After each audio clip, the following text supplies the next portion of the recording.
Ang pangalan ko ay Robin Allen, 24 na years old, at palagi akong naging responsable sa pamilya namin pero noong nakaraang taon, tuluyan akong itinulak ng mga magulang ko sa sukdulan. Huwag kang OA, sabi nila. Mas deserve ito ng kapatid mo. Nagpaplano sila ng napakaluhong bakasyon sa isang resort sa Hawaii para sa ika-21 birthday ng nakababata kong kapatid na si Brandon at balak nilang kunin ang pera mula sa shared savings fund ng pamilya namin para bayaran iyon. Sinubukan kong kausapin sila ng maayos. 40,000 dolyar para lang sa isang party. Napaka-iresponsable niyon, lalo na't matagal na akong nag-iipon para sa sarili kong kinabukasan. Pero hindi sila nakinig. Hindi naman talaga sila nakikinig kailanman. Bawat pagtutol ko ay sinasagot lang nila ng pag-ikot ng mata o mahabang lecture tungkol sa loyalty sa pamilya. Samantalang si Brandon abala na sa pagpili ng mga VIP package at pag-iimbita ng kalahati ng bayan. Pakiramdam ko, invisible ako habang natatabunan ang boses ko ng sobrang obsession nila sa engranding birthday niya. Kaya isang gabi, tumigil na akong makipagtalo. Hindi ako sumigaw o umiyak. Tahimik lang akong naglakad papunta sa kusina, inilapag ang isang susi sa mesa at umalis bago pa sila makauwi. Hindi lang basta susi ng bahay ang iniwan ko. Para iyong pagsasara ng isang yugto ng buhay ko. May ginawa akong hindi nila kailanman inasahan, isang bagay na tuluyang magbabago sa pamilya namin. Nakabasa na ako ng mga ganitong kwento online kung saan may mga taong natututong manindigan laban sa unfair na pagtrato at alam kong panahon na rin para ikwento ko ang sa akin. Kaya samahan ninyo ako habang ikinukwento kung paano nagsimula ang lahat. Maniwala kayo, magugulat kayo sa nangyari. Kung naranasan ninyo ring maging invisible sa sariling pamilya, mag-comment kayo at pag-usapan natin kung paano tumayo para sa sarili. Ganito ang buhay sa bahay namin sa Woodbury.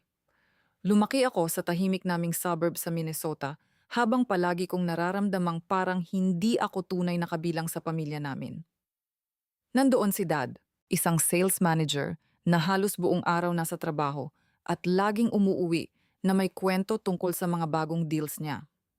Si Mom naman, isang part-time librarian na pinapatakbo ang bahay namin na parang military operation dahil lahat ng schedule ay nakapin sa refrigerator.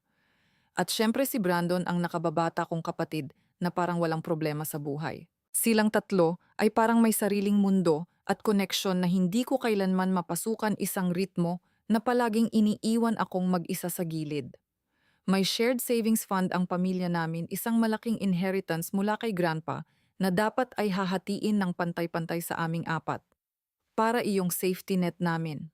Pangarap kong gamitin ang parte ko bilang down payment sa sarili kong bahay habang iniisip kong iyon naman ang retirement cushion ni na Mom at Dad. Pero habang tumatagal, parang pangakong napakalayo ng fund na iyon. Sa edad na 24, halos lunurin na ako ng trabaho bilang accountant, puro spreadsheets at deadlines ang araw-araw ko. Nagbibigay pa ako ng malaking parte ng sweldo ko para sa household expenses, groceries, electric bill, at iba pang bayarin kapag kinakapos kami. Samantalang si Brandon namumuhay na parang hindi kailangang mag-alala sa kahit ano. Ilang taon na ang nakalipas ng bilhan siya ni na Mom at Dad ng makiintab na cherry red na Mustang nang walang tanong-tanong. Wala siyang trabaho at ni hindi man lang nakapagtagal sa kahit anong trabaho maliban sa summer gig sa burger joint, pero araw-araw siyang nagmamaneho sa Woodbury habang nakangisi na, parang siya ang hari ng bayan. Hindi lang ang kotse ang lalong nagpabigat ng loob ko. Noong high school kami, si Brandon ang laging gumagawa ng gulo-cutting classes bastos sa teachers. At minsan pa ngang nahuling may dalang beer sa football game. At lagi kong pinapanood kung paano siya ipinagtatanggol ni Mom sa principal's office habang mahinahon nitong sinasabing boys will be boys. Tatawa pa si Dad habang sinasabing may spirit talaga ang batang yan. Samantalang ako, isang linggong grounded dahil lang sa 10 minutong late sa curfew. Hanggang ngayon, naaalala ko pa ang gabing narinig kong lasing na umuwi si Brandon ng lampas hating gabi. Kinabukasan si Mom nasa kusina pa at nagluluto ng pancakes para sa kanya na parang walang nangyari. Sumisikip ang dibdib ko, hindi dahil sa inggit kundi dahil pakiramdam ko walang halaga ang lahat ng pagsisikap ko. Sinubukan kong magsalita. Tuwing family dinner. Nagmumungkahi ako ng practical ideas, mga paraan para makatipid o kaya ay i-invest ang parte ng savings fund para mas lumago pa. Pero agad akong puputulin ni Dad habang sinasabing, masyado kang nag-aalala bago bumaling kay Brandon para tanungin tungkol sa bagong video game nito. Tatawa lang si Mom habang nakatingin kay Brandon na parang siya ang araw at ako naman ay isang anino lang. Minsan, iminungkahi kong magtabi kami ng pera para sa home repair fund. Pero ngumisi lang si Brandon at sinabing, bakit tayo mag-aalala? May savings naman tayo.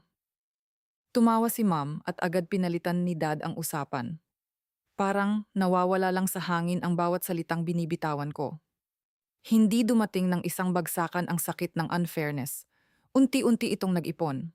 Umuuwi ako galing sa 12 oras na shift habang halos ubos na ang laman ng bank account ko dahil sa pagtulong sa bills, tapos makikita ko si Brandon na nakahiga lang sa couch habang nagsuscroll sa phone niya na parang walang problema sa mundo.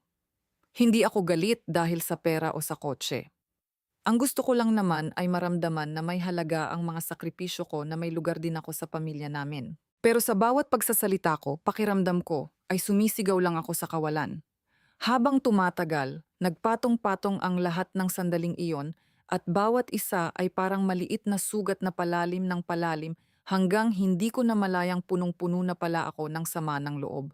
Sa bahay namin si Brandon ang bida at ako naman ang supporting character na inaasahang papalakpak lang sa gilid. Ganito ang naging takbo ng lahat sa pamilya namin. Madalas kong makita si Mom na inaasikaso ang labada ni Brandon o si Dad na palihim na inaabutan siya ng pera pampagas habang ang mga ambag ko tulad ng pagbabayad ko ng kalahati ng internet bill ay parang walang halaga at hindi man lang napapansin. Minsan pa nga narinig kong ipinagyayabang ni Mom sa kapitbahay namin ang charisma raw ni Brandon na para bang ako iyong boring na anak na tagabayad lang ng bills. Hindi naman tungkol sa papuri ang lahat. Tungkol iyon sa pagiging patas. Unti-unti akong nagsimulang magtanda sa isip ko ng bawat pagkakataong hindi pinapansin ang mga ideya ko o binabalewala ang mga effort ko. Pagsapit ng panahong handa na akong manindigan, sapat na ang dami ng mga alaala para makapuno ng isang notebook. Pero noong mga panahong iyon, pilit ko pa ring pinaniniwalaan ang sarili ko na baka posible pang maging pamilya kami kung saan mahalaga ang boses ng bawat isa. Mali pala ako. Noong nakaraang spring, umuwi si Brandon na may malaking announcement. Halos pasabog siyang pumasok sa bahay habang nakangiti ng napakalaki at ibinalitang gusto niyang ipagdiwang ang ika-21 birthday niya sa isang resort sa Waikiki, Hawaii. Parang suntok sa dibdib ko ang narinig ko. Ang bakasyon sa Hawaii ay hindi lang basta party. Isa iyong napakalaking gastos na kayang sumira sa plano sa buhay ng kahit sino. Natigilan ako habang tuloy-tuloy niyang kinukwento ang tungkol sa beachfront venues at tropical-themed decorations habang kumikislap ang mga mata niya sa excitement. Hindi lang siya nangangarap. Kumikilos na siya na parang siguradong matutuloy iyon. Katabi niya pa si Alyssa, ang girlfriend niya na lalo pang nagpapalala ng sitwasyon. Habang nag-i-scroll ito sa mga travel sites sa cellphones niya, ipinapakita niya kay Brandon ang mga larawan ng 5-star resort na may infinity pools at private cabanas. Perfect ito para sa'yo, masigla niyang sabi. Minsan ka lang mag-21, kaya dapat bongga. Hindi ako makapaniwala kung gaano niya kadaling itulak ang ganoong kaluhong plano na para bang tumutubo lang ang pera sa mga puno. Si Alyssa ay matagal nang mahilig sa flashy lifestyle designer bags at weekend getaways, pero ibang level na ito. Tuloy-tuloy pa siyang nagbibigay ng mga ideya, live band, custom cocktails at pati yacht rental para raw sa sunset cruise. Sa bawat suggestion niya, lalo lang sumisikip ang dibdib ko dahil alam ko kung saan kukunin ang pera para rito. Nang gabing iyon, habang naghahapunan kami, parang simpleng usapan lang na binanggit ni Dad ang plano. Napag-usapan namin, sabi niya, habang tumitingin kay Mom. Sa tingin namin magandang ideya na gamitin ang family savings fund para sa birthday party ni Brandon. Natigilan ang kamay ko habang hawak ang tinidor. Ang savings fund namin ang shared inheritance mula kay grandpa na inaasahan ko para sa sarili kong future, bigla na lang inilalatag para sa isang magarbong party.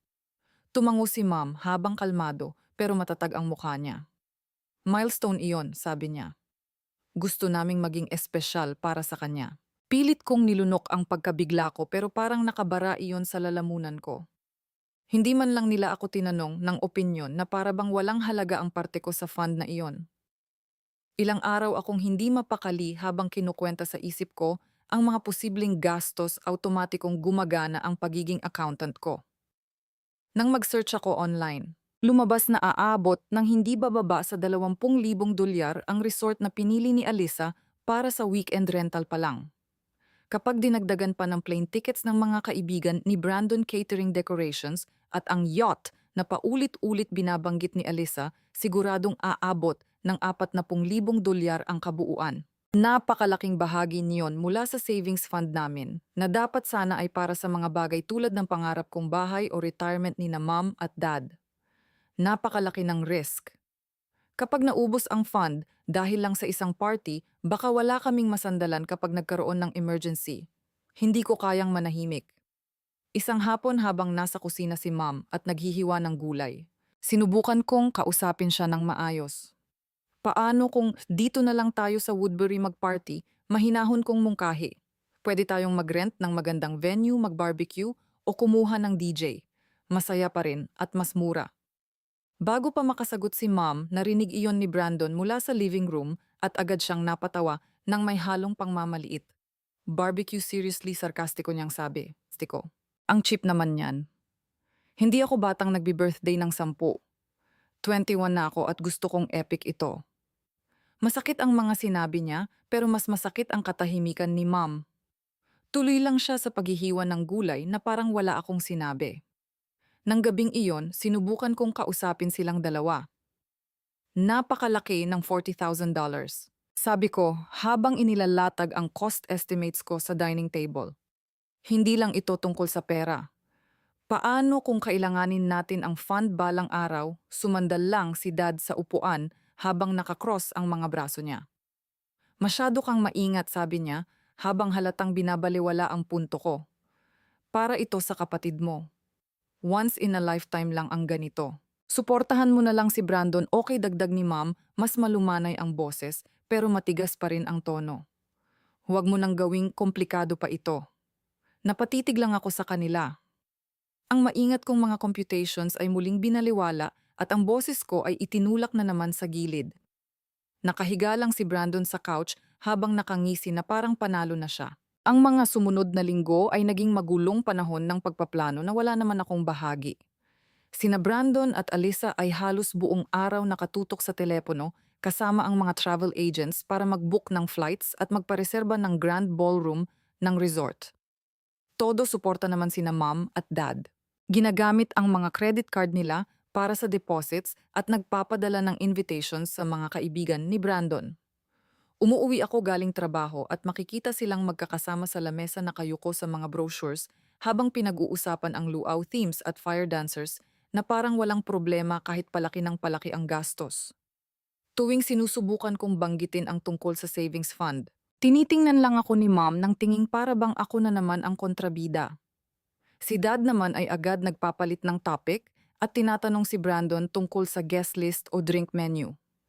Pakiramdam ko tuloy ay para akong multo sa sarili kong bahay habang tuluyang natatabunan ng excitement nila ang mga concerns ko. Nagsimula akong mawalan ng tulog dahil sa sobrang pag-iisip. Paano kung magkaroon ng emergency? Paano kung maubos ang savings fund? Hindi naman ako tutol sa birthday party ni Brandon pero hindi na ito simpleng celebration. Isa na itong walang ingat na pagsusugal gamit ang kinabukasan ng pamilya namin. Ilang taon akong naging responsable, nagtitipid at nagpaplano ng maayos habang si Brandon ay malayang nangangarap ng walang iniisip na consequences. Nakakapaso ang unfairness pero ang pinakamasakit ay kung gaano nila kadaling binabaliwala ang nararamdaman ko. Hindi lang pera ang ipinaglalaban ko. Gusto ko lang marinig nila ako. Pero pakiramdam ko ay unti-unti akong natatalo. Pagsapit ng early summer, parang pressure cooker na ang bahay namin.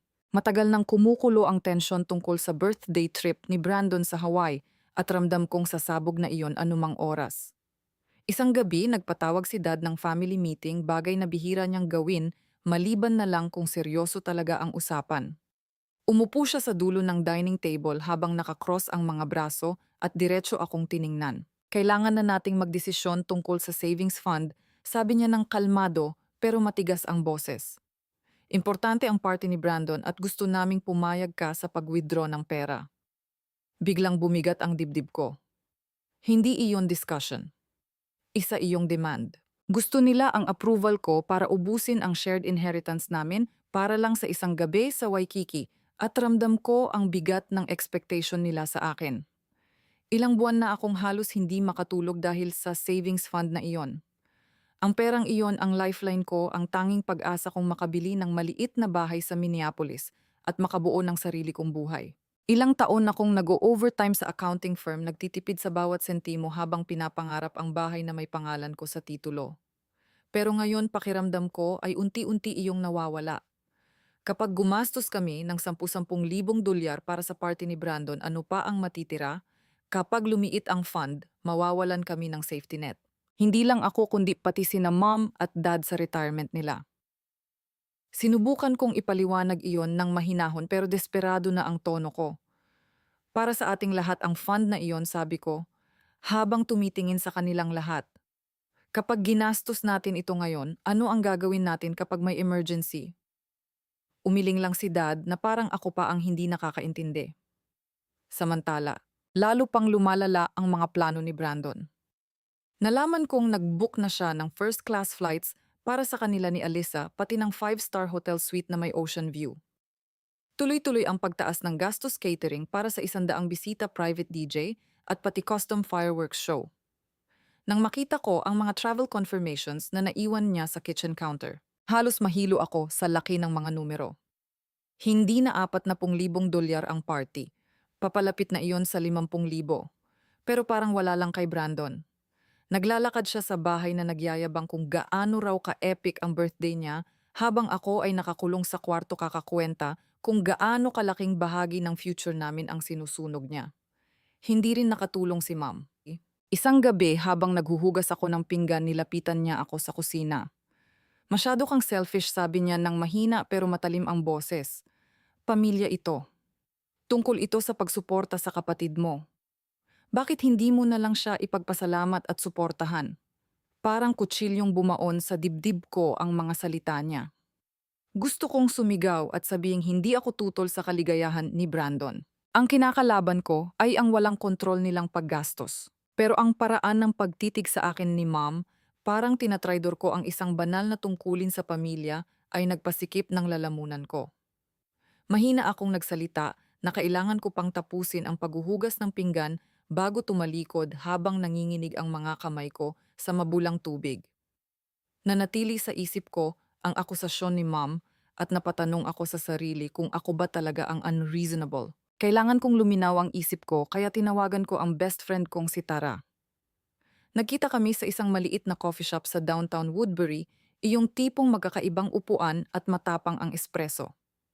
Tahimik siyang nakinig habang ibinubuhos ko ang lahat ng frustration ko kung paano naging parang ambush ang family meeting ni Dad, kung paano ako pinaramdam ni Mom na para akong outsider, at kung paano tuluyan nang nawawala sa kontrol ang paggastos ni Brandon. Yumuko siya ng bahagya at diretso akong tiningnan. Matagal mo nang binubuhat ang pamilyang ito, sabi niya. Panahon na para sarili mo naman ang unahin mo.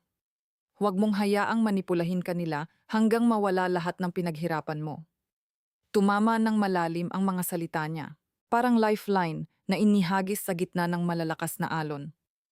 Sa unang pagkakataon, matapos ang matagal na panahon, naramdaman kong may nakakita rin sa akin at iyon ang nagtulak sa akin para magsimulang humanap ng paraan palabas. Gabing iyon, nagpuyat ako habang maliwanag ang laptop ko sa dilim ng kwarto. Nagsimula akong mag-research kung ano ang pwede kong gawin para maprotektahan ang parte ko sa savings fund. Nakakita ako ng mga articles tungkol sa family trusts at inheritance laws sa Minnesota, mga terminong tulad ng partition at legal recourse na paikot-ikot sa isip ko. Hindi ito tungkol sa pakikipaglaban sa pamilya ko. Tungkol ito sa pagtiyak na hindi ako tuluyang mabubura sa equation. Nag-bookmark ako ng ilang websites ng law firms habang mabilis ang tibok ng puso ko sa ideya ng paggawa ng napakalaking hakbang. Hindi pa ako handang tumawag noon, pero ang mismong ideya ng paninindigan para sa sarili ko, ng paglalagay ng linya na hindi nila basta-bastang tatawirin, ay parang tanging paraan para hindi ako malunod sa mga expectation nila. Nakakasakal na ang pressure sa bahay namin at unti-unti kong nare-realize na baka kailangan ko nang kumawala para makahinga. Isang gabi ng Hulyo na pagdesisyunan kong sapat na. Umabot na sa sukdulan ang walang tigil na pressure na pumayag ako sa sobrang extravaganteng party ni Brandon. Hindi ko na kayang magpanggap na okay lang ang lahat habang nakasalalay ang savings ng pamilya namin. Kaya kinuha ko ang cellphone ko at tinawagan ang abogado na si James Sullivan, ang pangalan na nakita ko sa isa sa mga websites na nabookmark ko. Kalma, pero diretso ang boses niya nang sumagot siya at ipinaliwanag ko ang sitwasyon. Ang shared inheritance namin ang sobrang paggastos ni Brandon at kung paano handang ubusin ni na mom at dad ang fund nang wala man lang akong consent. Kailangan kong malaman agad ang mga options ko. Inimbitahan ako ni James sa opisina niya sa downtown Minneapolis kinabukasan.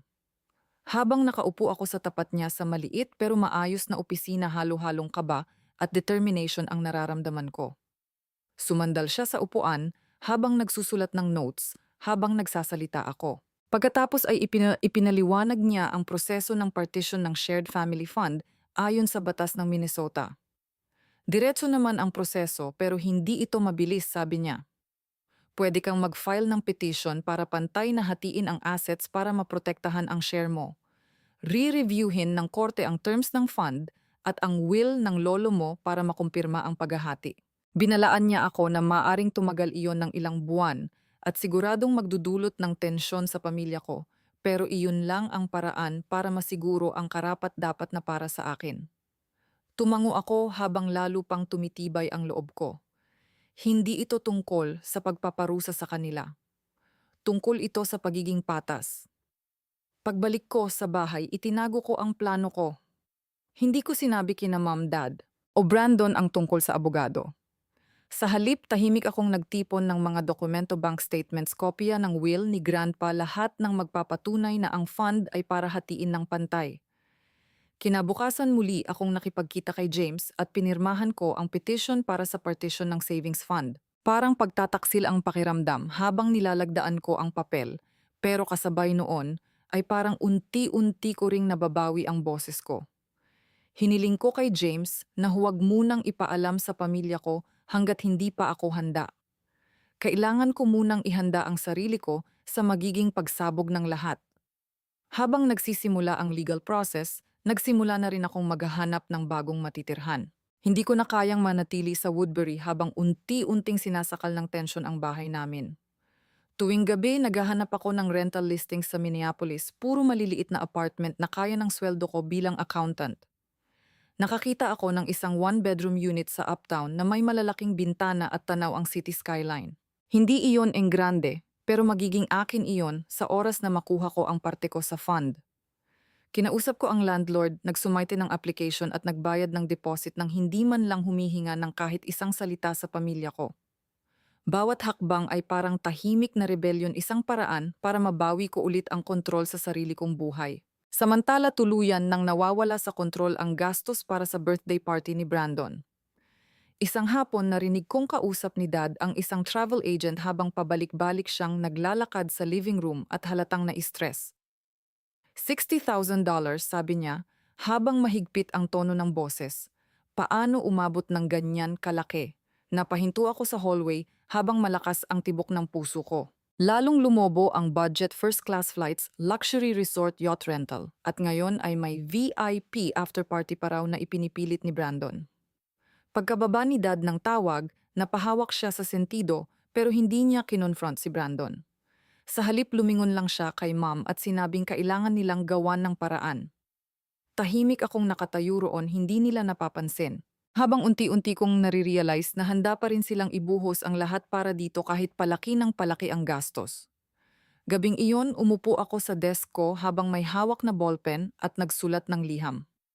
Hindi iyon galit o puno ng sama ng loob. Diretso at malinaw lang. Ipinaliwanag ko kung bakit ako nagdesisyong gumawa ng legal action, na ang savings fund ay para sa aming lahat at hindi para sa isang gabi ng sobrang luho. Isinulat ko ring matagal ko nang sinusubukang suportahan ang pamilya namin, pero hindi ko kayang isakripisyo ang future ko para lang sa party ni Brandon. Tinupi ko ang liham inilagay sa envelope at iniwan sa coffee table sa living room kung saan siguradong makikita agad iyon ni na mom at dad kinaumagahan. Hindi pa iyon goodbye, pero iyon ang paraan ko ng paglalagay ng malinaw na hangganan. Natulog ako ng gabing iyon na halo-halo ang takot at ginhawa dahil sa wakas ay nakapanindigan na rin ako para sa sarili ko. Pagsapit ng huling bahagi ng Agosto, gumawa ako ng hakbang na tuluyang nagbago ng lahat. Inimpake ko ang mga pinakaimportanteng gamit ko, mga damit, ilang libro, at ang laptop ko sa 2 maleta bago isinakay sa kotse. Bago ako umalis ng bahay, isa akong beses na naglakad sa living room habang umaalingaw-ngaw ang yabag ko sa katahimikan. Sa dining table, iniwan ko ang envelope na may sulat ko tungkol sa dahilan kung bakit kailangan kong protektahan ang parte ko sa family fund. Katabi nito, inilapag ko ang susi ng bahay. Mas mabigat ang pakiramdam nito kaysa sa dapat. Hindi na ako lumingon habang nagmamaneho palabas ng Woodbury papunta sa bago kong apartment sa Minneapolis. Pinakamahirap na hakbang iyon na ginawa ko pero pakiramdam ko ay kailangan talaga. Makalipas ang ilang araw, tumawag si Dad habang nanginginig sa galit ang boses niya. Ginawa mo ito ng palihim sa amin. Sabi niya bago pa man ako makapagsalita. Nag-file ka ng petition. Pagtataksil iyon. Kasama rin si Ma'am sa tawag at malamig ang tono niya. Mas maayos ang pagpapalaki namin sa iyo kaysa rito, sabi niya. Masakit pakinggan ang mga salita nila pero inaasahan ko na iyon. Natanggap na kasi nila ang legal notice mula sa opisina ni James Sullivan tungkol sa request kong hatiin ang savings fund para sa kanila pag-atake iyon at hindi pagtatanggol sa karapatan ko. Sinubukan kong ipaliwanag na fairness lang ang gusto ko pero agad akong pinutol ni Dad. Sinira mo ang pamilyang ito, sabi niya. Pagkababa ko ng tawag, nanginginig ang mga kamay ko habang iniisip kung nagkamali ba ako. Mas lalo pang lumala ang ginawa ni Brandon. Isang umaga, nagising ako sa sunod-sunod na notifications sa phone ko. Nag-post siya ng mahabang rant sa social media at tinawag akong selfish at obsessed sa pera. Ginawa niyang parang siya ang biktima at sinabing sinira ko raw ang birthday niya at ang pamilya namin. Sumali pa ang ilan niyang kaibigan at kung ano-anong comments ang iniwan, may ilan pang tinawag akong greedy. Napatitig lang ako sa screen habang sumisikip ang dibdib ko sa pagbaluktot niya sa katotohanan. Hindi ako sumagot. Wala na akong lakas para makipag-away pa. Pero mas masakit pala ang public humiliation kaysa sa inaakala ko parang sugat na paulit-ulit na binubuksan. Pagkatapos noon, tumawag si Uncle Thomas. Narinig daw niya ang nangyayari mula kay Mom at gusto niya akong kausapin. Mainit pero seryoso ang boses niya. Para sa inyong lahat itinayo ng lolo mo ang fund na iyon, sabi niya. Ipagmamalaki ka niya dahil ipinaglaban mo ang para sa iyo. Si Thomas ang palaging pinaka-practical sa pamilya namin at ang suporta niya ay parang lifeline sa gitna ng gulo. Ipinaalala niya sa akin na ang tunay na intensyon ni Grandpa ay bigyan kaming lahat ng secure na future at hindi gastusin iyon para sa isang ingrandeng party. Ang mga salita niya ang nagpahupa sa guilt na pilit itinatanim ni na Mom at Dad sa isip ko. Ilang araw matapos akong lumipat, nagkita kami ng kapitbahay naming si Elizabeth sa isang grocery store malapit sa bago kong apartment. Nakita raw niya ang posts ni Brandon at narinig niya si Mom na nagkukuwento tungkol sa pagtataksil ko. Nagkape kami at ibinahagi niya ang totoo niyang opinyon. Matagal ko nang pinapanood ang pamilya ninyo, sabi niya, habang mabait pero diretso ang tingin sa akin. Spoiled si Brandon at ikaw ang matagal nang bumubuhat sa lahat. Nagulat ako sa empathy ni Elizabeth. Napansin pala niya ang imbalance sa pamilya namin, ang bagong kotse ni Brandon, ang pagiging carefree niya habang ako ay halos malunod sa trabaho araw-araw. Ang malaman na may ibang tao sa labas ng pamilya na nakakakita rin ng totoo ay nakapagpagaan kahit papaano sa pakiramdam ko kahit hindi nito tuluyang nabura ang sakit. Mapait pero may halong ginhawa ang pag-aayos ko sa bago kong apartment sa Uptown. Malalaki ang mga bintana at buhay na buhay ang ingay ng syudad sa labas, pero kapag tahimik na ang paligid doon, tumatama ng mas malalim ang lungkot. Habang ina-unpack ko ang mga gamit ko, nakaramdam ako ng matinding relief. Wala nang sigawan sa bahay, wala nang pagbabaliwala sa mga opinyon ko. Pero kasabay noon ay may mabigat na lungkot sa dibdib ko. Namimiss ko ang ideya ng pamilyang sana ay meron kami isang pamilyang may halaga rin ang boses ko. Habang nakaupo ako sa bago kong couch at nakatitig sa mga bakanteng dingding, napaisip ako kung kakausapin pa kaya ako ni na mom at dad. Sa unang pagkakataon, matapos ang maraming taon. Malaya na ako pero may kasamang lungkot ang kalayaang hindi ko inasahan. Isang linggo matapos matanggap nila ang legal notice, bigla na lang sumulpot si Brandon. Naglilinis ako ng mga mesa sa coffee shop sa Minneapolis kung saan kumuha ako ng part-time shift para makatulong sa renta nang pumasok siya. Namumula ang mukha niya sa galit at agad niyang hinihingi na bawiin ko raw ang petition para sa partition ng family fund. Sinisira mo ang lahat, sigaw niya ng sapat para mapalingon ang ibang customers. Huminga ako ng malalim at pinilit manatiling kalmado kahit ramdam ko ang mga matang nakatingin sa amin. Ipinaliwanag ko na kapag inubos ang fund para sa party niya, malalagay sa panganib ang future naming lahat pati ang akin. Pero hindi siya nakikinig. Inggit ka lang, sagot niya. Sinusubukan mong sirain ang birthday ko dahil hindi mo kayang makitang ako ang nabibigyan ng atensyon. Parang sampal ang mga salita niya, pero nanindigan pa rin ako at sinabi kong fairness lang ang gusto ko. Umalis siyang galit na galit habang iniwan akong nanginginig pero matatag pa rin ang loob. Kinabukasan may tumawag sa akin mula sa hindi kilalang numero. Ama pala iyon ni Alisa na si William. Matalim at halatang iritado ang tono niya. Nadamay na ang pamilya namin sa gulong ginagawa ninyo, sabi niya. Ipinaliwanag niyang inaasahan pala ni Alisa na sasagutin ng family fund namin ang mga gastos sa party, pero dahil sa legal action ko, sila ngayon ang naiipit sa unpaid deposits para sa flights at catering. Humingi ako ng paumanhin at sinabing hindi ko naman gustong madamay sila, pero agad niya akong pinutol. Ayusin mo ito, sabi niya, bago ibinaba ang tawag. Napatitig ako sa cellphone ko habang unti-unting gumagapang ang guilt, kahit alam kong ang totoong problema ay ang walang kontrol na paggastos ni Brandon. Lalong lumawak ang gulo. May ilang pinsan na nag-text sa akin at inakusahan akong ipinapahiya ko raw ang pamilya namin. Bakit kailangan mong ilabas ang problema ng pamilya? Sabi ng isa at sinabing mukha raw kaming dysfunctional sa buong Woodbury dahil sa legal notice. May isa pang kamag-anak na tumawag at nag-aalalang masisira raw ang reputasyon namin sa simbahan. Masakit basahin ang mga mensahe nila, bawat isa ay parang tusok na nagtatanong kung tama ba ang ginawa kong paninindigan para sa sarili ko. Hindi ako sumagot pero ramdam ko ang bigat ng paghusga nila at minsan napapatanong ako kung sumobra ba ako. Sa trabaho naman kahit paano ay may maliit na liwanag. Tinawag ako ng boss kong si Karen sa opisina niya sa accounting firm. Napakaganda ng ginagawa mo sa client reports, sabi niya, habang nakangiti ng totoo. Irerekomenda kita para sa race. Parang pahinga sa gitna ng kaguluhan ang mga salita niya, isang paalala na may lugar pa rin kung saan pinapahalagahan ang effort ko. Nagpasalamat ako habang may munting pride na sumiklab sa dibdib ko. Hindi man iyon kalakihan, pero sapat na para magpatuloy ako dahil kahit paano may bahagi pa rin ng buhay ko na umaabante. Noong weekend na iyon, pumunta si Tara para tulungan akong mag-ayos sa apartment ko. Dumating siya na may dalang pizza at malakas na playlist mula sa cellphone na niya, kaya naging mas magaan at masaya kahit paano ang pag-a-unpack namin.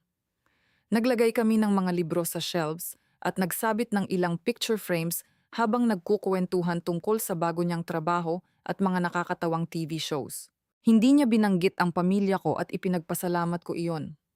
Ang presensya niya ay tahimik na comfort na tumulong punuin ang mga bakanteng parte ng bago kong tahanan nang hindi kailangang hukayin muli ang sakit ng lahat ng iniwan ko. Habang nag-aayos kami, pakiramdam ko ay may maliit na bahagi ng normal na buhay na bumabalik kahit panandalian lang.